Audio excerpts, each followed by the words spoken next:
Fala Jovem.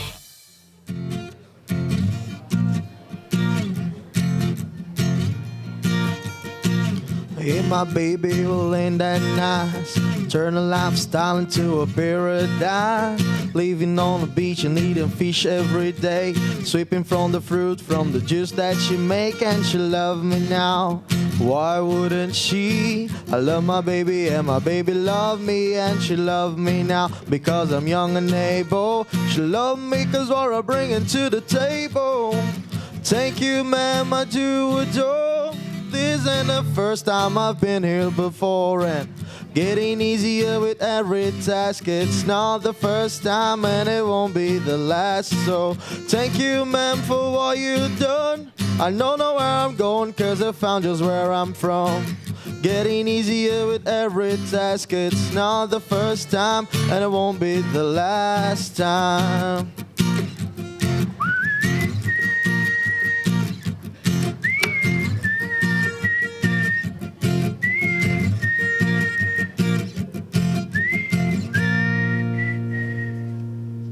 Obrigado.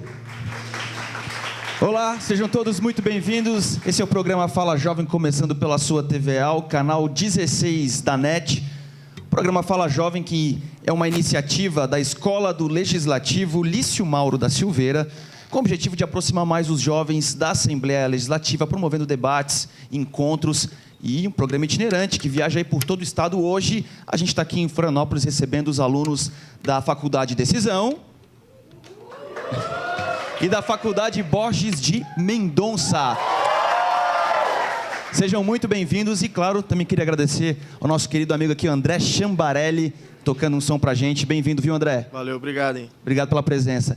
E para conversar com a gente, com a rapaziada que está aqui e discutindo sobre um assunto que é muito importante e muito pertinente, a gente vai falar hoje sobre reforma política para o fortalecimento da democracia. E para conversar e debater esse assunto com a gente, com os estudantes que estão aqui hoje, dou as boas-vindas ao professor Renato Medeiros, que é professor de Matemática Financeira, Administração Financeira e Contabilidade de Custos da Faculdade de Decisão e Borges de Mendonça. É isso? Tá certo? Seja bem-vindo, muito obrigado pela presença, professor. Boa noite, Zé Brito, obrigado. Estou vendo que o professor é bastante querido, hein? Que bom, né? Estou vendo hoje Que aqui. bom, né? Boa noite a todos, boa noite, Sargento Soares. É um prazer. Só queria também, além de professor, eu sou coordenador do curso de Administração da Faculdade de Decisão e Borges de Mendonça também. Então, Maravilha. Muito obrigado, professor, bom, pela presença. valeu. Viu? Seja bem-vindo ao Fala Jovem. E também para conversar com a gente, eu recebo aqui o deputado Sargento Amaury Soares, que não é a primeira vez que está aqui, né, deputado? Seja bem-vindo, muito obrigado por estar aqui de novo com a gente. Valeu, Zé Britos, obrigado a vocês da TVA, a toda a equipe que está aí fazendo esse trabalho. Cumprimentar o professor Renato, o André, todos os jovens, né, que estão aqui na noite de hoje. Será um prazer se a gente conseguir desenvolver algumas reflexões aqui que sejam importantes para o futuro da nossa sociedade. Muito bom, obrigado, deputado, mais uma vez. E vamos aproveitar que a gente já falou aqui com o deputado e também vamos conhecer um pouco da história do deputado Sargento Amaury Soares. Roda o VT. Amaury Soares nasceu em 1966, no Alto Vale de Itajaí, município de Imbuia. Junto com seus 7 irmãos, trabalhou na roça até os 19 anos, quando ingressou na Polícia Militar em Lages. Já no ano seguinte, foi transferido para a capital, onde cursou Sociologia Política na UFSC e foi coordenador geral do DCE. No decorrer dos anos, vieram as graduações e atuou em vários setores da Polícia Militar. Em 2001, junto com dezenas de colegas, articulou e criou a APRASC, Associação de Praças do Estado de Santa Catarina. Desde que foi eleito em 2006, com mais de 40 mil votos, o deputado Sargento Amaury Soares é um dos mais atuantes dentro da Assembleia Legislativa, com projetos não só na área da segurança pública, como a agricultura e a educação. Bom, muito legal saber um pouquinho da sua história, né, deputado? O senhor que já, né, fez bastante coisa, bastante ativo na Assembleia, desde jovem mexendo, né, envolvido com a política. Vamos começar a nossa conversa sobre reforma política para o fortalecimento da democracia, até porque eu acho que é bom a gente começar a pensar. A gente fala tanto em política e, às vezes, não entende nada. Fala, ouve falar, mas não sabe o que quer dizer, né? Se a gente pudesse definir o que é essa reforma política, deputado, como é que a gente pode começar esse assunto? Olha, está falando aí do conjunto de legislações que regulam a chamada democracia, né? Então, nós temos um conjunto hoje que vem do momento posterior à Constituição de 88. É claro que antes da Constituição, ainda já no processo de abertura democrática, já tinha uma legislação, né, que inclusive estava abrindo, né, saindo da Lei Falcão, da censura, da impossibilidade de ter partido de esquerda, inclusive, né, da impossibilidade de registro de diversas agremiações partidárias, e aí, a partir de 1988, da Constituição, uma abertura maior, né, uma abertura que talvez tenha criado também distorções, né, não pelo exagero da abertura, né, mas pela possibilidade que se encontrou, talvez até de bagunçar a política, né, a partir daquela legislação existente. Então, se avalia hoje, por um conjunto cada vez maior da sociedade, que a legislação político-partidária eleitoral brasileira, que é o que regula a forma de democracia chamada de representativa existente no Brasil, esteja com falhas e que precisa ser reformada. Então, por isso o termo reforma política, né? Aí, para resumir, o que eu avalio disso tudo? São necessárias mudanças. Agora, na minha avaliação, nenhuma reforma política vai conseguir resolver o problema ou os problemas principais da sociedade brasileira, né? Tem coisas importantes que é necessário mudar, mas eu creio que não é isso também que fará as grandes mudanças que a sociedade brasileira precisa. Até porque as mudanças são de ordem econômica, né, e de ordem muito mais geral do que as questões políticas. Um pacote de mudanças, um pacote de reformas, né, deputado? Eu diria que uma revolução, ao invés de um pacote de reformas, e desculpa a forma atravessada já de me apresentar, né, mudanças mais estruturais e mais profundas. Evidentemente que isso teria no seu bojo uma outra formatação das relações políticas, né? Então, são mudanças mais profundas que precisam ser feitas. Porque parece que, às vezes, se apresenta o tema da reforma política como uma panaceia, né? Ah, não, vamos fazer a reforma política, daí sim a nossa democracia fica perfeita e nós vamos resolver todos os problemas por aí.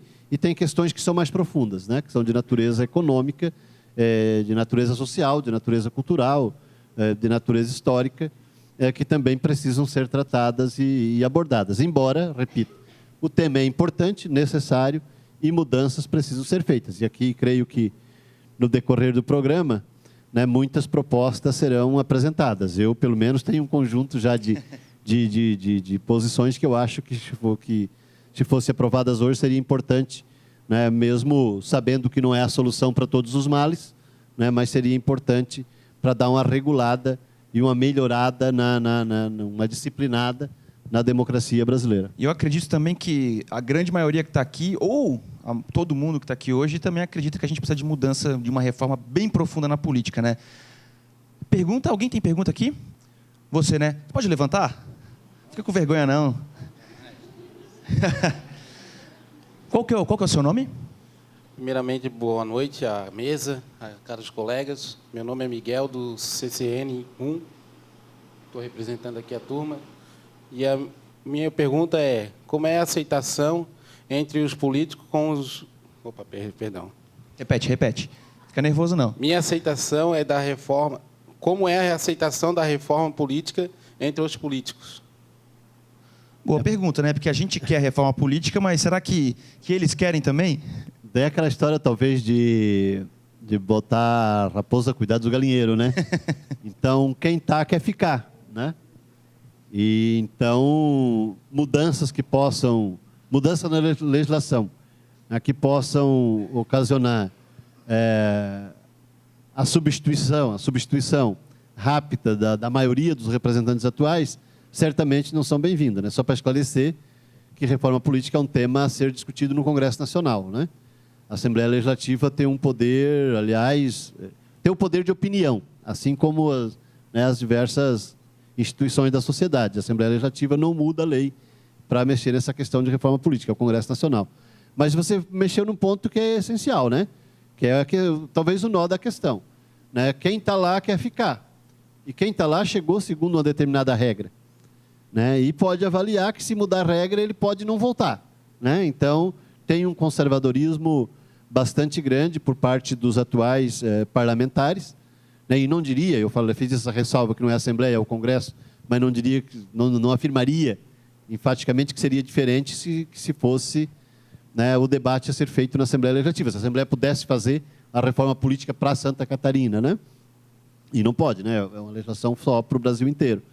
Não estou dizendo que seria diferente. Então, talvez um espírito conservacionista, conservador, dos que estão lá. Aí, outros falaram na possibilidade de ter uma constituinte específica, né?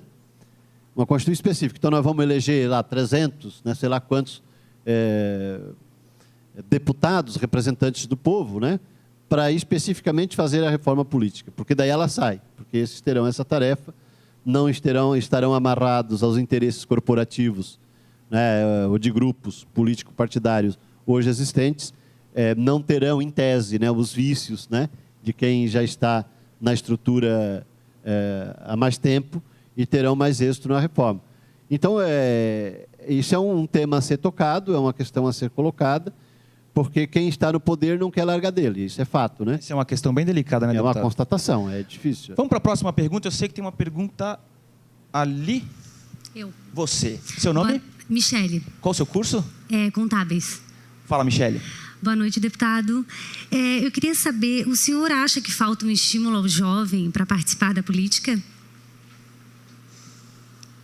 Falta estímulo, Michele, falta cutucar os jovens, desculpa, né? Eu acho que tem questões da nossa sociedade que são bastante graves e que é preciso que as pessoas, em geral, de todas as idades, tomem posição, né? Então, a gente tem um período de bastante anestesia, assim, né? Eu diria que assim, não é culpa de ninguém especificamente, né? Talvez de um modelo de sociedade globalmente constituído, que as pessoas cada vez mais se retiram a sua individualidade. As pessoas em geral, evidentemente que tem exceção. Então, todo mundo constrói a sua perspectiva pessoal, familiar, né? E as questões de interesse coletivo ficam sempre, talvez, para o dia que dê tempo, né? Então, esse é o elemento essencial da falta de participação, não do jovem, de todos, né? De toda a sociedade. Tem momentos da conjuntura que tem uma maior participação, porque existem problemas que são mais candentes ou que afetam mais, né, vamos dizer assim, a moralidade, que espetam mais, que provocam mais, né? Um governo ditatorial, que não permita as pessoas falarem livremente o que pensam, evidentemente que provoca irritação, né, de quem pretende falar, né? Então, aguça para que as pessoas queiram participar, porque, olha, eu quero falar, né? Então, como já tem isso, então já está falando, então pode falar, tá tudo bem, então não tem outros problemas. Na verdade, existem outros problemas bastante sérios na sociedade brasileira e na sociedade mundial que precisam da atenção de todo mundo. Mas, só de existir um estímulo ou não ao jovem, eu diria que o não estímulo existe a todos, né? Até porque muita gente que vai participar acaba se desestimulando porque vê que a estrutura não muda, né? Isso talvez comece no movimento estudantil, talvez não, por certo, né? Começa no movimento estudantil e depois também, né? Começa a participar nas entidades, começa a ir nas atividades e vê que a questão não muda, talvez que os vícios se repitam, né? Que os vícios de controle, de direção se repitam e a pessoa acaba se estimulando. É evidente que eu não quero dizer que é tudo culpa do governo, né? Mas os maus exemplos vindo de cima, com certeza, afetam, né, o conjunto da sociedade, né? Se a gente tem que constrói uma referência, né? Como referência. Não, quando tal pessoa, tal partido, tal grupo chegar ao poder ou ao governo, né? Então nós vamos ter as mudanças tais. Então se cria todo um imaginário e uma vontade de participar disso, desse processo de transformação. Se quando tal pessoa, tal grupo, tal partido chega ao chamado poder, que eu diria o chamado governo, e acaba talvez repetindo, no geral, né, as macros políticas econômicas, sociais, e muitas vezes repetindo a própria fórmula, né, os próprios métodos, então cria um desestímulo. Hoje nós temos na última década, um desestímulo das novas gerações, né? E aí eu não diria só, bom, são jovens ainda, né? Aí na rapaziada dos 20, dos 16, adolescentes, jovens, até os 30 e poucos anos, né, ou até 40, tem um desestímulo maior por conta disso. Falta na sociedade brasileira hoje uma referência. E aí, se é para provocar polêmica, que eu também gosto, né? E você aí concluo com isso, né? Eu ouço às vezes no rádio alguém dizer assim, ó, triste a sociedade que precisa de heróis. Né? Eu não concordo com essa frase. Eu queria dizer que é triste a sociedade que é oprimida, né? Não percebe e não tem heróis. Né? Então, porque ela fica difusa, ela fica pulverizada, né? E não consegue sequer se reunir para refletir os seus grandes problemas. Então, os maus exemplos, resumindo daí, Michele, a tua questão, os maus exemplos vindo de cima ajudam a criar essa anestesia, né? Esse amortecimento que existe na sociedade e que espanta, né? Porque tem problemas graves na sociedade brasileira né, e mundial, como eu já falei, e aqui mesmo, local, né, que a maioria das pessoas passam ao largo, né, porque vê no seu dia a dia a motivação de ser, no seu pequeno círculo pessoal, familiar, a motivação de ser, e não vê num projeto global maior, né? Deixa eu aproveitar, então, essa pergunta da Michele foi muito pertinente, porque se ela pergunta se a gente acha que falta estímulo para o jovem ou não, eu queria saber muito a opinião do professor Renato, porque você convive diariamente com seus alunos, com a juventude. O senhor acha que falta estímulo para eles? Como que é o retorno? Como que é o tema política no meio dessa galera toda? O que eu vejo, assim, principalmente, me fizeram uma pergunta outro dia se eu acho que é pouca a participação do jovem na política. Eu falei, ó, eu não acho pouca, porque o jovem hoje no Brasil ele pode votar desde os 16 anos e é obrigatório com 18 anos. Então, eu acho que falta mais uma qualidade dessa participação, né, do jovem não só ir lá votar e esquecer em quem vota. Então, falta ele se engajar um pouco mais, de repente começar a participar da política um pouco mais cedo. Eu sei que dentro de cursos de faculdade não se abordam tanto a política. Acho que isso também é uma falha que pode vir sendo melhorada nessa questão, mas eu acho que eventos como esse hoje, a participação deles aqui, isso ajuda a mudar, a elevar essa situação da política entre os jovens, mas eu vejo que tem esse incentivo, né? Eles podem votar, podem ter votar nos seus representantes desde cedo, mas acho que falta conhecer um pouco mais, estudar um pouco mais essas questões e melhorar essa qualidade da participação, né? Que vai melhorar essa cobrança e fazer com que eles elejam representantes melhores. Acho que não adianta só votar, né? Exatamente. Vai muito mais, vai além disso. Exatamente. A qualidade no voto e depois na cobrança e participar do processo como um todo. Beleza. Obrigado, professor. O papo está esquentando, está ficando bom, mas a gente vai para o intervalo rapidinho. Na sequência, a gente conversa mais com o deputado, mais com o professor. Tem mais perguntas vindo da galera, mas antes disso, um pouquinho mais aí do nosso amigo André Chambarelli. Tá certo o nome? Tá certo, tá certo. Vai lá, André. A gente volta já já. Um pouquinho de Pink Floyd, então, pra galera.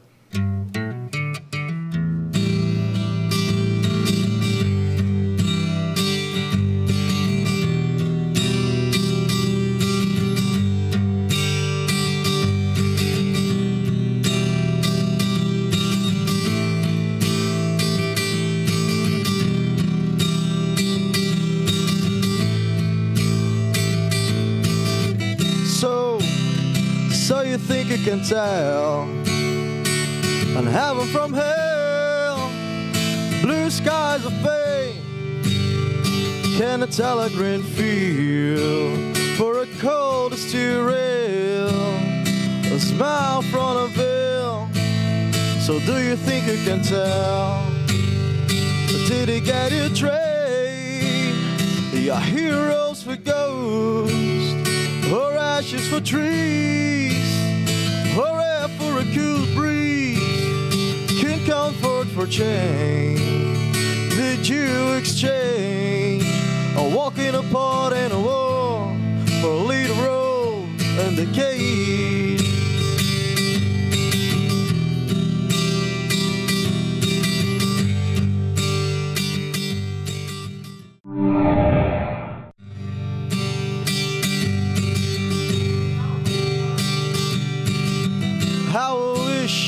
How I wish you were here. We're just two lost souls swimming in a fishbowl, year after year, running on the same old ground. How we found the same old fears. Wish you were here. Oh.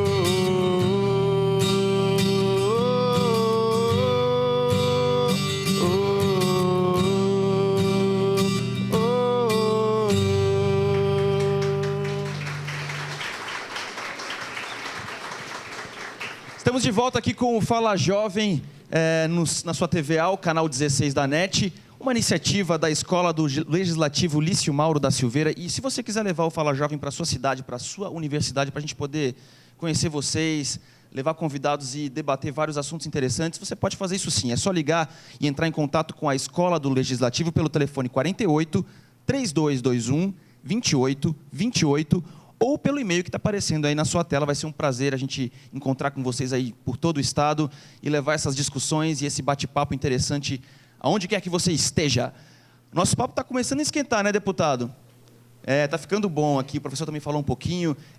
Tem pergunta aqui da galera, onde que está? O microfone está aí? Por favor, seu nome? Fabiano. Fabiano, qual que é o seu curso? Isso, eu sou professor do curso de Administração, Faculdade de Decisão e Borges de Mendonça. Né? É jovem ainda, né? Sempre. Então fala jovem. Então, deputado e professor Renato, pesquisas do Fórum Econômico Mundial da ONU trazem a informação de que as instituições que mais inspiram confiança no mundo são as organizações não governamentais, as ONGs. Por sua vez, as instituições políticas são as que menos inspiram confiança. A minha dúvida, ou o que eu gostaria de saber, era a opinião acerca dessa desconfiança que a população tem nos políticos, tanto do professor quanto do deputado, e saber se passa pela reforma política, ou se a reforma política não deveria passar pela reforma dos políticos. Vamos começar com o professor, pode ser? Ótima pergunta. Então, Fabiano, a minha opinião, principalmente na questão da confiança nas ONGs, eu vejo muito porque nós temos muitas ONGs ativas que fazem ótimos trabalhos, e eu vejo que no Brasil ainda tem algumas pessoas que pensam que, às vezes, o lucro é uma coisa ruim. Então, acho que até pelas ONGs não gerarem lucro, não trabalharem para isso e terem fins sociais, acredito que elas tenham uma aceitação muito maior e busquem essa questão de confiabilidade. Mas a gente também vê que tem várias ONGs que descobrem problemas e tudo mais, mas não altera e que não deve alterar realmente o processo de confiança em ONGs, que eu acho que fazem ótimos trabalhos e estão nessa linha. Na questão da confiança na política, eu vejo que muito também por falta de conhecimento, que é que eu percebo. Eu trouxe até uma pesquisa aqui, depois eu posso passar alguns dados, que mostra que do indicador de democracia mundial, que é um indicador calculado, o do Brasil que mais pesou contra foi a questão da população não conhecer política e estar pouco ativa nisso. Então, isso influenciou. E eu vejo que a reforma política tem um tema que está sendo abordado muito grande, que é a questão do financiamento das campanhas serem feitos exclusivamente público, né, e deixarem de ser privados.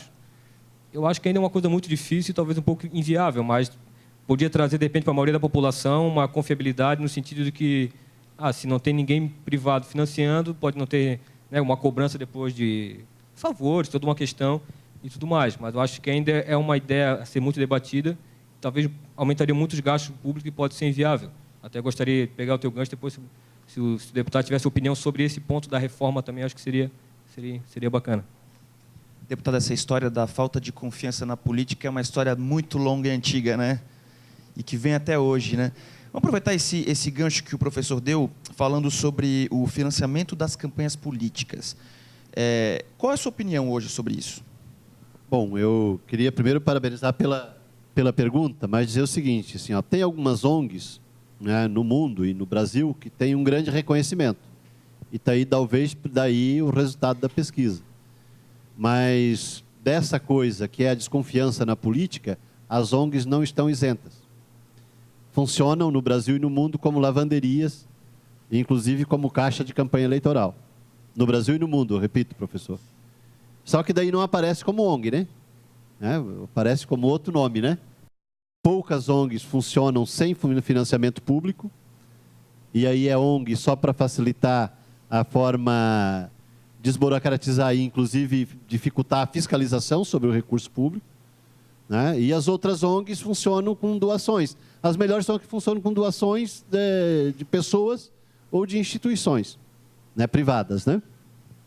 As que funcionam com recurso público, na verdade, são um braço direito e nem sempre o mais limpo do próprio Estado, do próprio poder político, que é tão criticado, condenado daí na mesma pesquisa, né? Eu concordo com o resultado, né? Acho que é reflexo. Eu ouvi antes assim, não, os bombeiros são a instituição mais querida e os políticos os mais odiados, né? Dessa da ONG, né? Agora uma resposta a outra pergunta. Mas concordo também. Por que os políticos estão em baixa, né? Estão em queda? Ou reformar a política ou os políticos, né? Não dá de reformar os políticos. Tem que substituí-los quando for necessário e aqueles que for necessário. Talvez o melhor reformatório para reformar os políticos, permita já fazer um trocadilho, o melhor reformatório para muitos políticos seria, né, fazer uma cerca e botar guarita e sentinela, né, em alguns lugares. Alguns lugares, vamos dizer assim, de forma genérica, né? Mas a gente vê no Brasil muita coisa que é digno de prisão, né? Tem uma dúvida que eu queria perguntar para vocês, é uma dúvida minha. Quem souber a resposta primeiro, me responde. Existe algum país hoje cujo modelo democrático é mais avançado que no Brasil? Eu respondo sem pensar muito, porque já pensei muito até hoje. Cuba. Cuba. Por quê? Porque lá as pessoas participam da vida da sociedade. Não vão, uma vez a 4 anos, votar e depois vão embora. Quer dizer, participar da vida política não é só Participa todo votar. dia. As pessoas decidem como vai ser organizado o seu bairro. Não precisa nem polícia. Eu sou policial. Lá você não vê policial porque as pessoas no bairro se reúnem e sabem quem é que está andando fora do trilho. E elas buscam corrigir aquela pessoa. Recolocá-la no caminho certo. E se ela não tiver jeito, daí chama a polícia. A comunidade faz isso. Então a comunidade participa de tudo. E a gente escuta justamente o contrário no Brasil e nos meios de comunicação. A gente escuta justamente o contrário, que lá não tem democracia. Lá as pessoas votam mais do que aqui, decidem mais sobre sua vida do que aqui. Então aqui se vota uma vez a 4 anos. Mas É que a gente tem uma pergunta lá. Você que levantou a mão aí, se levanta, por favor. Qual que é o seu nome? É Ruli. Ruli. Isso. Qual que é o seu curso? Eu faço administração na Borges. Fala, jovem. Só para a gente entender, então, afinal de contas, de quem é a responsabilidade maior da reforma política, visto que os políticos, os governantes, têm um certo bloqueio nessa parte e pela população tem uma falta de conhecimento. Então, entre os dois, qual seria a maior responsabilidade? Vocês estudam administração e direito, em contabilidade, discute o papel do Estado. O Estado vai lá e massacra. Ou pela força ou pelo cansaço. E aquela demanda morre na casca. Então as pessoas desestimulam de participar. Da reforma política, daí de quem é a maior iniciativa? Se a sociedade não empurrar, não sai. Eu sou favorável ao financiamento público, acho que é uma das questões mais polêmicas e não será aprovado. Agora, na reforma política, que se não for possível fazer uma reforma política ampla, que se faça a reforma política possível, eu acho que é absolutamente urgente realizar eleições numa mesma data, de 5 em 5 anos, sem direito à reeleição. Fim da reeleição, quando for votar a cada 5 anos, que seja 4 anos, mas eu acho que 5 anos até seria mais razoável, vota em todos os cargos no mesmo dia, porque na eleição geral já vota 5 votos. Bota mais 2 e já elege o prefeito e o vereador e acaba, só volta dali a pouco. Por que isso é um problema? Isso é um problema porque no Brasil a cada 2 anos tem eleição. Num ano tem eleição e no outro ano a preparação para a eleição. E isso é uma máquina de dar dinheiro para alguém e de roubar dinheiro do povo. Professor, o senhor acha de quem que é a responsabilidade? A responsabilidade é mais nossa, do povo? A responsabilidade é de quem está no poder? O que o senhor acha disso? Eu vejo que essa mudança política ela tem que partir de todos, né? Se o povo começa a perceber que não tem uma movimentação favorável, se as votações que devem ser feitas não acontecem, então nós temos vários mecanismos, como abaixo-assinados, como mecanismos políticos que têm força para fazer essa reforma, e também essa reforma pode ser feita na votação, né? Como eu falei, na melhoria da qualidade do voto, se os governantes perceberem que eles estão tendo dificuldades para se reelegerem ou estão sendo trocados, a própria postura deles com certeza deve mudar. Eles saem daquela zona de conforto, daquela situação, e vão procurar fazer coisas diferentes, né? Porque isso é normal até do ser humano. Se a pessoa começa a se reeleger muitas vezes, ela acaba não tendo novas ideias, não sendo buscada a estar fazendo isso. Então, a mudança cabe, né, do Poder Judiciário, cabe do Poder Legislativo, mas também do povo com as armas que ele tem, com os mecanismos, que é o voto, que são manifestações populares em grande escala. Isso tem força e faz com que as coisas possam acontecer. Zé, eu posso voltar só na tua pergunta da democracia ali? Pode, claro, fica à vontade. Eu acho que até a pesquisa que eu trouxe, ela fala bastante disso, que ele diz que o país com não a melhor, mas a democracia mais plena que tem no mundo, de acordo com essa pesquisa da revista O Economista, é a Noruega. E um dos principais indicadores deles é a liberdade que o povo tem. A liberdade da população, de expressão e tudo mais, que faz com que o povo consiga ser mais esclarecido e busque tá trabalhando junto à democracia. Isso passa pela educação, acho que sem dúvida. Exato. Né? Então, eu vejo que o Brasil é um país que tem a liberdade, então acho que nós temos todo o caminho para melhorar essa democracia. Nós ainda temos uma república jovem, né? Nós viemos de um império, uma república, depois tivemos um período de ditadura que reprimiu muito a nossa democracia, então acho que nós temos muito a evoluir, estamos num caminho interessante. Eu acho que podemos melhorar bastante nessa situação. Maravilha. Zé Brits, me permite ainda, eu quero ser mais preciso na resposta à Rude ali. Assim, a questão é a seguinte: evidentemente que tem nuances e diferenças no Congresso Nacional, que é a representação da maioria dos partidos no Brasil. Mas é o seguinte, não espere nenhuma resposta que não seja a sua, né? Que é uma frase de um poema do Bertolt Brecht. Né? As mudanças e as transformações, especialmente as profundas e as significativas, não virão dos poderes. Terão que vir da sociedade. Ou a sociedade se organiza e empurra de baixo para cima, ou para o lado, né? Como o professor falou, ou a sociedade cobra, inclusive nos processos eleitorais pode fazê-lo, mas é importante fazer no dia a dia, né? Na participação nas entidades estudantis, nas entidades sindicais, nas entidades comunitárias, nas sociedades para discutir assuntos específicos, inclusive nas ONGs, né? Desde que não sejam lavanderias, né? E sejam entidades sérias para discutir problemas efetivos da sociedade. As transformações, Rudy, terão que sair da sociedade, não virão de cima para baixo. Porque, como disse, quem está lá está encastelado, no geral. Evidentemente que tem mudanças, tem diferenças, né? Tem diferenças lá, alguns querem uma reforma assim, outros uma reforma assado, uns uma reformona, porque acham que daí vão se tornar majoritários se tiver uma reformona. Outros já estão lá, querem uma reforminha bem pequenininha, só para dar uma ajustada e continuar. Entendeu? Desculpa a forma de falar, mas é isso que eu penso e também para ficar mais claro o que é. Quem está lá quer ficar, no geral. Né? E as grandes estruturas querem a reforma que seja possível, inclusive, para facilitar a sua permanência. E é a última polêmica que está pegando lá entre o Congresso Nacional e o Supremo, né? Um querendo mexer no quintal do outro e aí estão lá brigando para ver quem é que manda mais em definir, né, no Brasil, inclusive a política, a legislação partidária e a democracia política no Brasil. Reforma política para o fortalecimento da democracia. A gente também foi às ruas para saber a opinião dos jovens sobre esse assunto, então vamos dar uma olhada.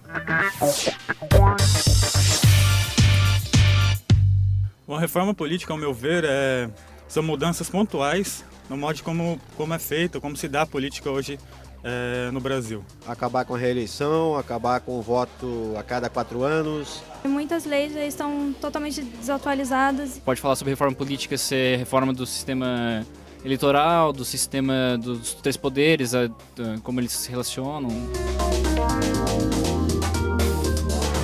A melhor forma da população participar do processo político é conhecer bem o seu candidato. Acho que a população está muito carente de manifestar as suas indignações, né? E eu penso que é isso, né? As pessoas têm que procurar formas de se engajar politicamente para que ela possa mostrar de fato a sua cara, né? E, inclusive, propor formas de mudança.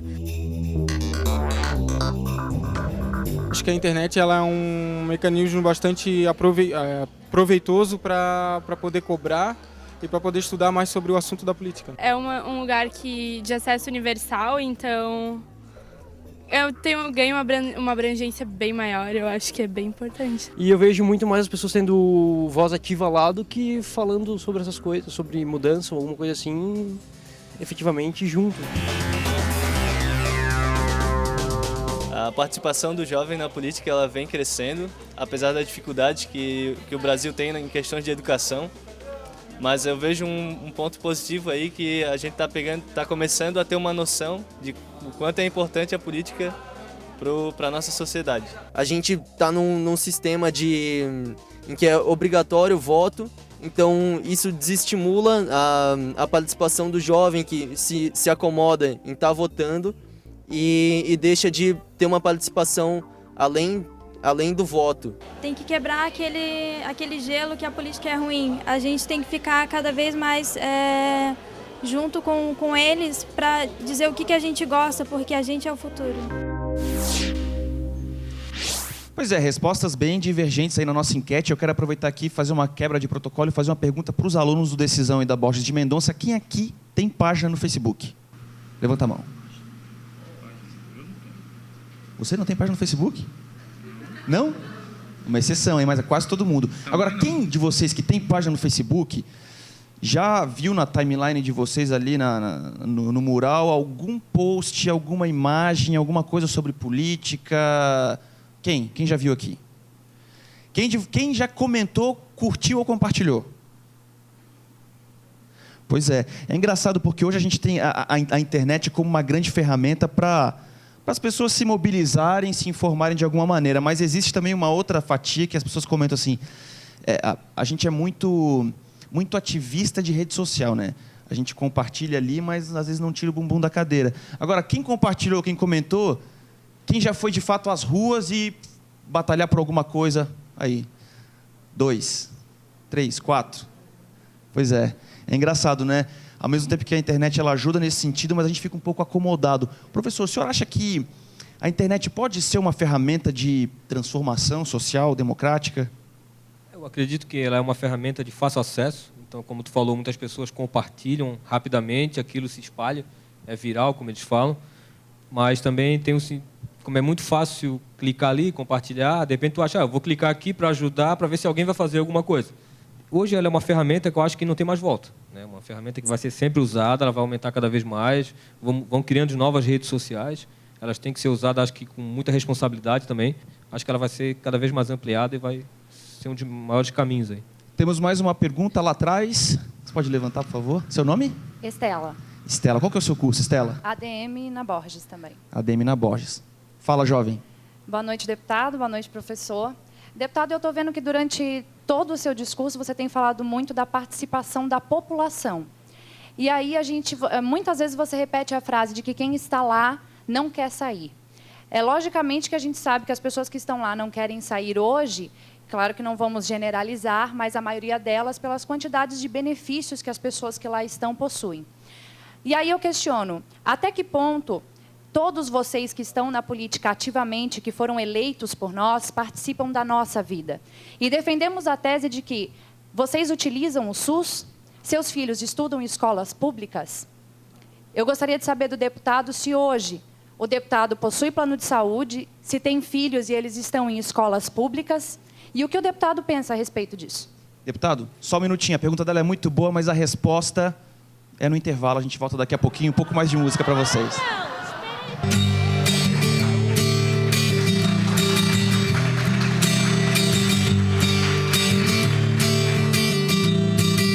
Today was gonna be the day and they're gonna throw it back to you.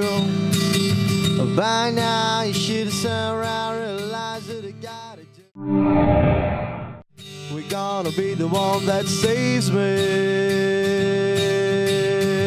And after all, you're my wonderwall.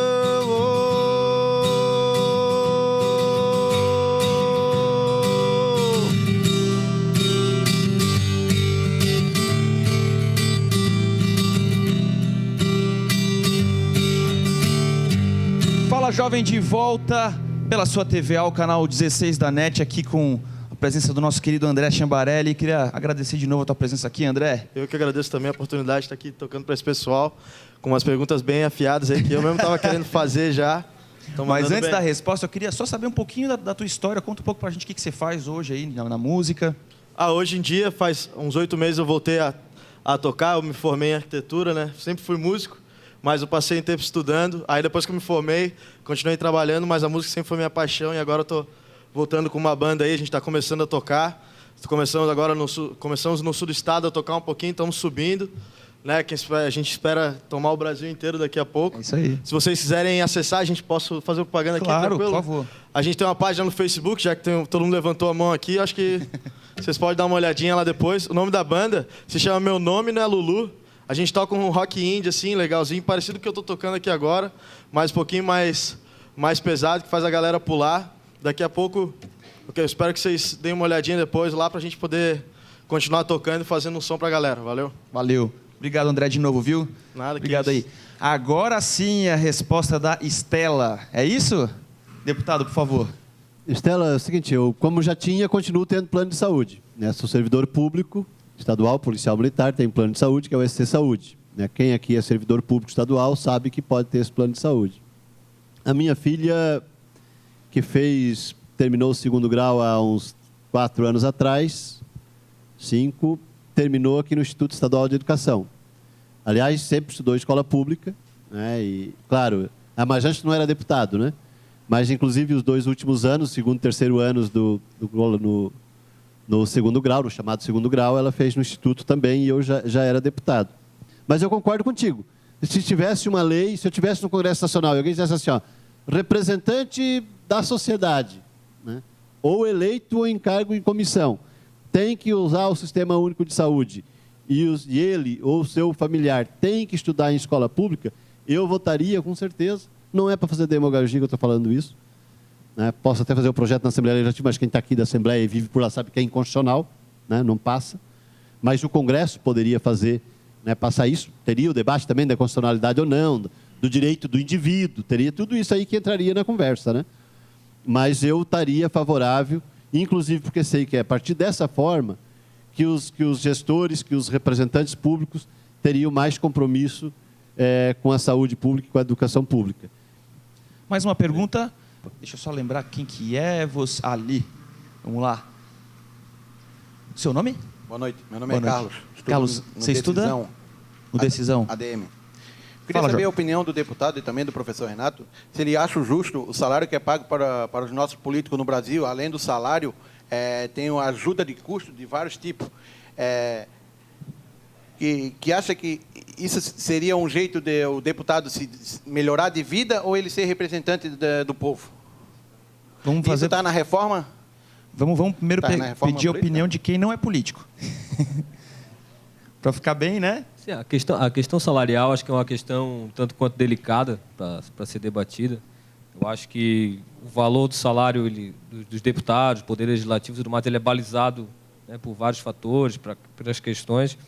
O que eu acho tanto quanto incoerente é o fato deles poderem votar aumento dos seus salários. Eu acho que isso é uma situação que não tão coerente quanto o que deveria ser, né? Mas como vereadores também fazem e tudo mais. Então, acho que o poder que eles têm sobre a sua própria renda, eu acho que é uma coisa que, de repente, poderia ser abordado na questão da reforma política, né? Agora, questão de valores de salários, eu não sei exatamente toda a dinâmica de uma vida de um deputado, se ele se desloca de cidade, como que ele trabalha durante toda a sua atividade, porque eles não ficam só no gabinete, com certeza. Então, dizer se é justo, se não é justo, acho que eu estaria sendo precipitado e estaria falando algo sem minha competência.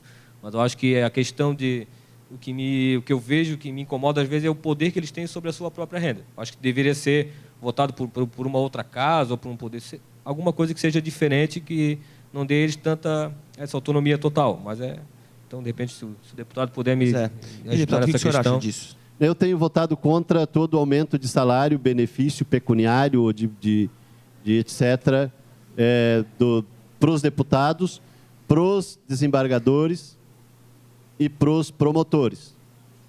Eu acho que é demais, defendo outra forma de sociedade e outra forma de regulação disso. Mas assim, pô, Soares, e os meus colegas que defendem aumento do salário, e alguns falam comigo assim abertamente, Soares, está sendo demagógico quando está falando isso ou defendendo isso. Eu disse, não estou. É porque eu defendo outra forma. A forma que vocês vão estar defendendo é suicida, porque se for 100 mil reais de salário, daqui a pouco tu vai precisar de 200. Né? Porque, inclusive, entra o elemento de como conquistar o voto. Né? Então, isso que eu falei do clientelismo da sociedade brasileira, o número de mordida que um deputado leva, e vou ser franco com vocês, são todas pessoas ilustradas aqui, né? Estudante de nível superior, Chega quinta-feira, meio-dia. Se o deputado não sumir da Assembleia Legislativa, ele é mordido a cada passo que ele der no corredor. E se disser que ele está no gabinete, ele não faz outra coisa porque é uma fila de gente entrando. E tem todo tipo. Você pensa que é um mendigo lá que pega a moedinha e sai. O cara chega com um projeto de 1 milhão, te argumenta 2 horas que o projeto dele é uma maravilha. Tu diz que não dá, ele reduz para um projeto de 100 mil. Tu diz que não dá, ele reduz para 1.000. No final das contas, 3 horas depois, né, tu dá R$10 ou R$50 para ele e ele vai para casa. Eu passei por isso no primeiro ano na Assembleia, que eu era o primeiro ano, em 2007. Ficava lá feito, me desculpa a expressão, uma expressão lá da Embuia, lá da minha cidade natal, mas está aqui também. Ficava lá feito um bocó de segunda a sexta, 6 da tarde. Mas era para levar mordida, porque as pessoas sérias da sociedade, no geral, não vão lá. É uma pena, mas não vão. E eu tenho dito isso para os companheiros da nossa associação, inclusive. Ah, deputado, desculpa ter tomado seu tempo. Eu disse, rapaz, com boa causa, venha todo dia e enche isso aqui, empurra a porta. Porque a maioria das pessoas, as pessoas que querem outra forma, não vão lá, no geral. Vão quando tem uma questão específica de seu interesse, da sua categoria, né? E muitos, que é um número, evidentemente, uma parcela reduzida da sociedade, mas mesmo assim são muitos, vivem por lá, desculpe a expressão de novo, chupinhando o deputado. Então, se o cara, e aqui os funcionários de lá sabem disso, conhece essa cena, vê essa chaga, esse martírio, né? É ruim, é muito, muito ruim. Mas, assim, ó, de qualquer forma, eu acho demais, né? Sempre me posiciono contra, não estou falando isso para fazer demagogia, voto contra. É preciso que também a sociedade e os meios de comunicação, né, me permita, né, atente para o seguinte: não é no poder legislativo que estão os principais privilégios. Tem lugares de poderes nessa sociedade tido como sacrossantos, que vivem tentando se dar e se dando auxílio, moradia e alimentação retroativa a 5 anos. E o que sobra do 10º no final do ano, ao invés de devolver para o Poder Executivo, para a conta única, para investir em educação, saúde e segurança, como manda a Constituição, eles se dão daí para pagar esses atrasados que o Estado, né, lhe deve, que o poder lhe deve. Os sacrossantos aí que saem por aí, né, falando, e aparece na televisão como os bonitos. É claro que o deputado tem que levar pedrada, e nós levamos mesmo, porque os deputados aprovam. Né? O presidente do TJ manda, os deputados aprovam, porque todo mundo que está... É improvável que haja um deputado que não tenha um processo no Tribunal da Justiça. O presidente, o procurador-geral, né, que é o presidente do Ministério Público, do sacrossanto Ministério Público, manda aí os deputados. Aprova, vai ter que levar pedrada mesmo. Aprova para os outros, aprova para si, aí tem que levar pedrada, está correta a sociedade, né? Vamos para mais uma pergunta? Você? Tamires, eu faço o curso de Ciências Contábeis na Borges de Mendonça. Fala, jovem. Para quem que é? Para o deputado? Isso. Tá bom. Um partido político formado por pessoas jovens, ele tem força hoje em dia? Porque a pergunta, eu percebo que o cidadão tem um certo medo em mudança. Quando ele vai votar, ele acaba votando em políticos que já estão no governo há bastante tempo e não mudam, não fazem a reforma, né? Qual a sua opinião sobre isso? Os velhos de Brasília não podem ser eternos, já dizia a música, né? O problema é que os jovens também ficam velhos. E, desculpa outra forma, Tamires, de te responder, canalhas também envelhecem, né? E os jovens também ficam velhos, né? Então, assim, ó, eu acho que o partido político de jovens, até tem isso, né? Porque tem isso. Existe o partido dos aposentados, que é o tal do PEN, né? Partido dos aposentados. No nosso meio, que eu sou policial militar, tem aí, estão fazendo, o Partido dos Militares do Brasil. Entendeu? Eu acho que isso é, inclusive, uma aberração, e se eu fosse juiz do TSE, do Tribunal Superior Eleitoral, eu considerava inconstitucional. Porque o partido político ele tem que ter uma proposta de sociedade, e a proposta de sociedade é integral. Tem que incluir o velho, o jovem, a mulher, o homem, o homossexual, o não homossexual, né, o índio, o negro, todo mundo. Né? Então, é um projeto de sociedade que o partido, pela legislação brasileira, inclusive para impedir o surgimento de divisões internas. Então, a Constituinte botou dessa forma, que é para impedir que exista o Partido do Nordeste ou o Partido do Sul. né? Ou o Partido das Mulheres, ou o Partido dos Homens. Daqui a pouco vai aparecer o Partido dos Galegos de Olhos Azuis. Entendeu? E todo mundo aqui já ouviu falar dessa quadra triste da história da humanidade, né? Do partido das pessoas de olho azul, de preferência do sexo masculino, né? Então, é para evitar que haja isso que o partido tem necessariamente que ter uma proposta de sociedade. E se tem uma proposta de sociedade, ele é para a sociedade inteira, para o conjunto da sociedade, né? É uma forma de pensamento, mas que busca agregar o conjunto da sociedade. As divergências existem, mas se busca agregar o conjunto da sociedade, né? Se um dia esse partido conseguir a opinião da maioria, ele vai ser hegemônico, né? Então o partido tem que ir nessa direção. Pois não, Tamir? É que eu acredito que o jovem, ele tem a força de vontade, ele queira renovar. E a reforma na política também precisa de renovação, eu acredito. O que o senhor acha sobre isso? Os jovens, eu concordo contigo, acho assim, e os jovens têm e isso é bom na juventude, nos estudantes, né? Embora aqui eu vejo tem um monte de trabalhador nesses estudantes aí do Decisão e da Borges de Mendonça, né? A maioria aqui já tem que trabalhar, não tem? Olha que tem. Oi? A grande maioria. Sim, para pagar a faculdade, inclusive. Então, mas os jovens têm mais pressa das mudanças, né? Isso que é importante na juventude, né? Então, os jovens têm mais pressa na mudança, né? E a gente vai ficando mais maduro, vai dizendo, olha, vou trabalhar para ver se a próxima geração consegue fazer, né? Mas, então, assim, e a gente vê também os jovens entrando. Eu quero concordar contigo, mas quero botar outros elementos para pensar. A gente vê os jovens entrando em todas as filiações partidárias. E eles também vão se acomodando, né? Dentro daquele espectro ideológico, programático e, inclusive, dentro daqueles vícios. Os jovens também. Eu vejo isso no meu partido, né? Então, tem uma frase, por isso que eu falei a questão anterior, tinha uma frase lá na década o maio de 68, lá, né? Não confie em ninguém com mais de 30, né? Porque era uma forma de protestar contra os patrões, contra 30, então os governos, problemático, né? Oi? Eu já estou com 30. Pois é, está na hora de começar a mudar. Comigo, deputado. Não confie em ninguém com mais de 30. Mas tem outra assim, não, me respeita pela minha idade. Não, canalha também envelhece, então não tem que respeitar pela idade, né? Daí disso que eu falei, essa outra questão. Então tem que fazer o debate, os jovens têm mais pressa, têm mais impulsividade, né? E isso é bom, né? Que está um movimento estudantil já começando criticando a escola ali, daí o governo e daí entendeu? E isso é importante para a democracia também. Deputado, o papo está ótimo, mas eu queria agradecer muito a presença de vocês. Professor Renato, obrigado pela presença e pela disposição por estar aqui com a gente. Trouxe aí seus alunos muito animados e com bastante perguntas interessantes, né? Eu acho que essa oportunidade de trazer a comunidade acadêmica para debater a política, debater esses assuntos, principalmente com uma personalidade pública e política, como um deputado que tem muito a contribuir para a gente e passar... Porque a gente, né, sabe o que é um deputado, mas às vezes desconhece muito do trabalho, da situação, como eles vivem, pressões que eles exercem e tudo mais.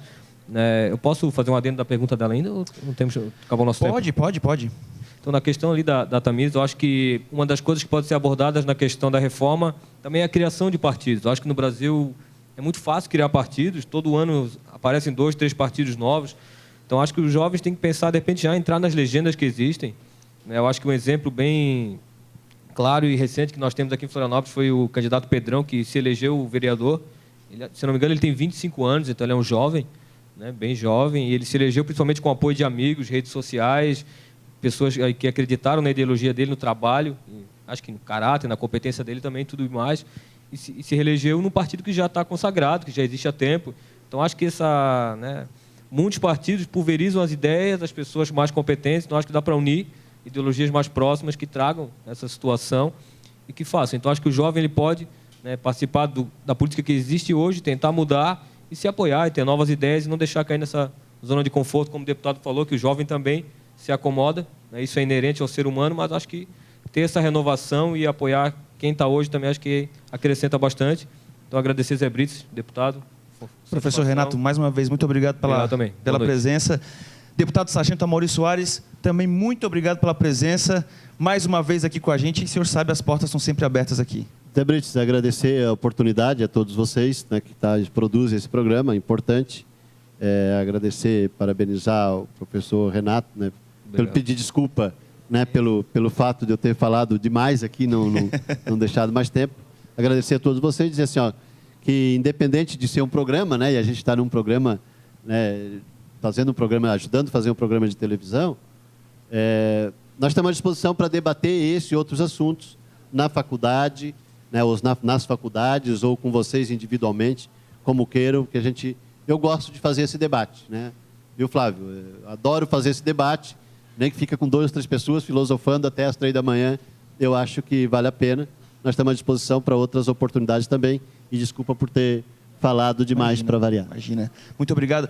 O meu agradecimento especial é a vocês que vieram aqui hoje, galera do Decisão e da Borges de Mendonça. Vocês foram ótimos, perguntas excelentes, bem ácidos. Eu acho que isso é que é o mais interessante. A gente está aqui para conversar, para discutir, para debater, para criticar e para questionar sempre.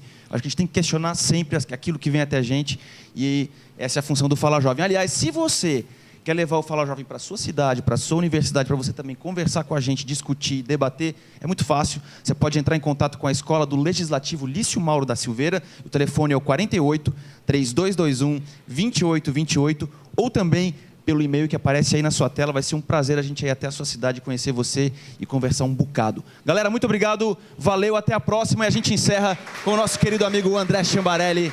Tchau!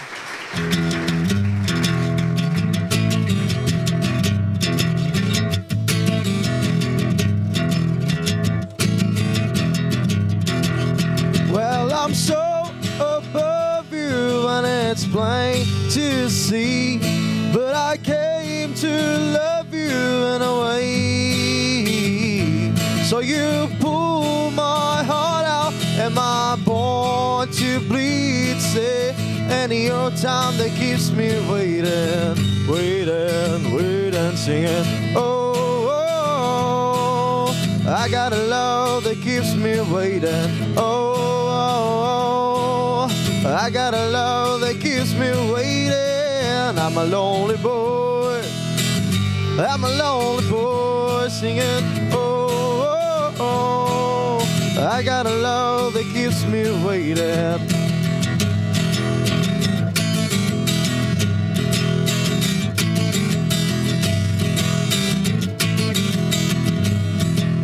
Well, your mama kept you, but your daddy left you.